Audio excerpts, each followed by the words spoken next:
Ya eyyühellezine amenu takullah ve tenzun nefsun muqaddemet liğad ve takullah. Ey bir zatları iman keltirgenler. Ya eyyühellezine amenu takullah. Allah'tan korkunlar. Ve tenzun nefsun. Karab baksın nefsi. Bir can muqaddemet liğad. Kandak nefsini aldırı muqaddem kılıp manguzat elçisin. Kıyamet günü eninga esqatırıgan. Xudo aldığı olan esqatırıgan. Asqatsın üçün zehirat ahiret, zehir ahiret.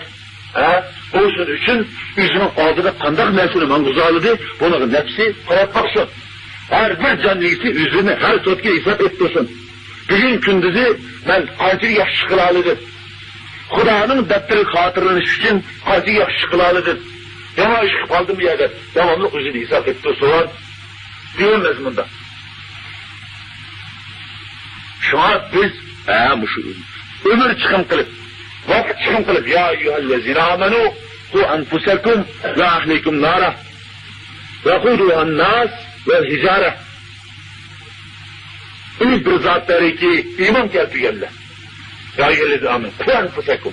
Size saklap kalınla enfusekum. Senin canını ve ahlikum. Senin aile ahli oğul kız farzandlarını sizin ahlını nemide saklap kalınlar, otun saklap kalınlar.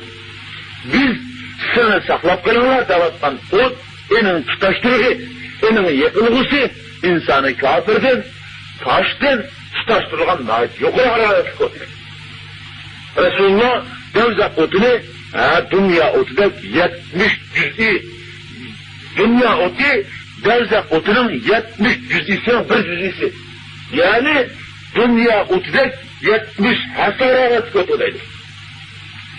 Şuna taştan tutaştırılan deyişi, benim hararetinin nait yukarılığını sizge uçturuşun ilavıdır. Benim ne öyle kutuz kalemez? Biz benim din öğütüş, ilmet tevhidini öğütüş, nübüvvetini öğütüş, Kur'an-ı Kerim'ini öğütüş, şeriatını öğütüş, ibadetini öğütüş.